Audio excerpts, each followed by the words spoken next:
Hello les amis, j'espère que vous allez bien. Je vais faire une vidéo en plusieurs parties parce qu'elle va être sûrement un peu longue. Mais j'ai envie de parler de l'identité et je vais vous donner un exemple personnel où j'avais une identité que je croyais en fait être moi, à laquelle je m'identifiais. Et parce que c'était le cas, parce que je m'identifiais à cette identité, je le devenais et la vie me montrait des preuves et les gens ont commencé à se comporter comme si c'était vrai. Et je vous explique tout de suite. Quand j'étais au collège, en fait, déjà, j'avais une différence avec les autres enfants. Par exemple, eux, ils adoraient s'habiller avec des vêtements de marque, ce genre de choses. Et moi, j'en avais pas forcément, donc on me le faisait remarquer déjà. Donc il y avait une première différence, on me montrait, regarde, t'es différente, tu t'habilles pas avec des vêtements de marque, etc. En plus, la mode à l'époque, c'était des jeans, et moi, j'en portais vraiment pas beaucoup. Je pense en 4 ans au collège, j'ai dû en porter une vingtaine de jours. C'est tout, pas plus. Donc on me montrait vraiment qu'il y avait une différence. Deuxième chose, c'est, je vous donne vraiment des petits exemples concrets qui me faisaient me sentir comme ça. Donc au début, je m'identifiais pas du tout à ça, c'était juste une information qui était dans mon champ énergétique, on va dire. Deuxième chose, il y a une fois, je dis à une amie, hey, est-ce que ça t'arrive des fois, t'es entourée de gens, mais en fait, tu te sens seule. Là, elle me regarde, genre, j'ai dit un truc franchement stupide, elle me regarde, elle me dit, bah non, si t'es avec des gens, tu te sens pas toute seule. Avec des gens, et j'étais là, ah mais oui, non mais... Et moi, je me sens jamais comme ça, hein. Moi, j'ai jamais pensé ça, moi. Ah ouais, non, non, mais non. Et donc, plus il y a ce genre de petites interactions que je me dis, mais en fait, je corresponds pas à la norme, je suis pas comme les autres. Donc, en fait, je suis bizarre.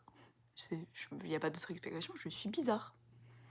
Et je traîne avec des gens, pareil, qui sont pas dans la norme. Je me dis, mais attends, en fait, je suis bizarre, et donc j'ai des amis bizarres, tu vois. Et il y a les autres élèves qui sont un peu normaux.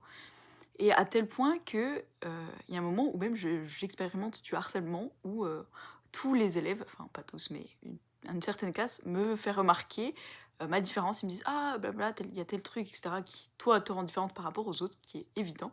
Et puis je sais pas, il y en a qui me disent par rapport à la manière dont je m'habille que je suis moche, etc., etc. Et donc je me dis, en fait je suis différente et donc c'est bizarre. Tu vois, ils sont un peu là, mais pourquoi tu fais ça? Pourquoi tu t'habilles comme ça? Et donc, je me commence à m'identifier à cette identité, de me dire, mais en fait, je suis bizarre. À ce moment-là, j'ai pas de preuve, je me dis pas, oui, je suis bizarre parce que telle chose, telle chose.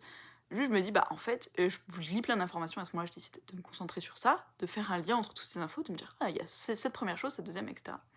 Et donc, je suis, et je le parle dans mon identité, je me dis, c'est mon identité, je suis une personne bizarre. À partir de là, les années suivantes, je continue en gros à faire un peu ce que je veux. Et les autres commencent à voir cette identité et à me reconnaître comme telle. Donc, il y a des fois, pareil, ils me demandent, mais Chloé, je sais pas pourquoi t'as mis un jogging et des baskets à talons, c'est hyper bizarre, personne fait ça. Mais en même temps, et c'est là qu'il y a le switch, ils me disent, mais en même temps, quand c'est toi, en fait, ça te va bien. Enfin, quand c'est toi, ça, je comprends pas.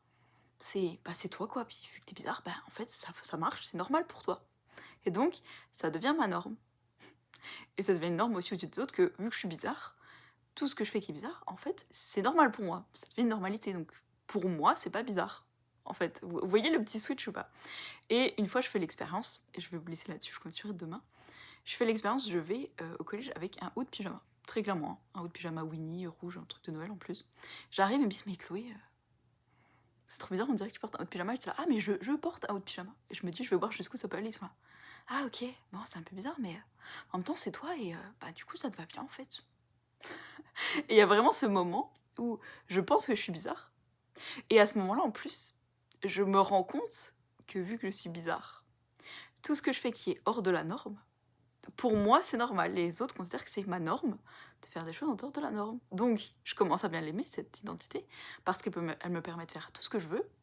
Mais en même temps, c'est normal. Si c'est Chloé, c'est du bizarre, donc c'est normal pour elle. Bref, ça fait déjà 4 minutes que je parle, donc je vous laisse là-dessus, mais je trouve ça hyper intéressant, la relation entre l'identité qui on pense qu'on est, et donc ce qu'on attire, ce qu'on matérialise, et donc je continuerai un peu plus demain. Dites-moi ce que vous en pensez pour l'instant, est-ce que vous avez une expérience un peu similaire où vous vous êtes identifié à quelque chose qu'on vous montrait, qui était dans votre réalité extérieure, vous avez pensé par le croire, et donc les gens ensuite vous ont reflété exactement cette identité. Parce qu'au début, ils me disaient pas que Chloé était bizarre, au début, voilà, ils me montraient toutes ces petites différences, et quand je me suis sentie bizarre, après ils ont commencé à me le dire, hey, c'est vrai, t'es bizarre. Enfin, dites-moi ce que vous en pensez, moi je vous fais des bisous, et je vous dis à demain.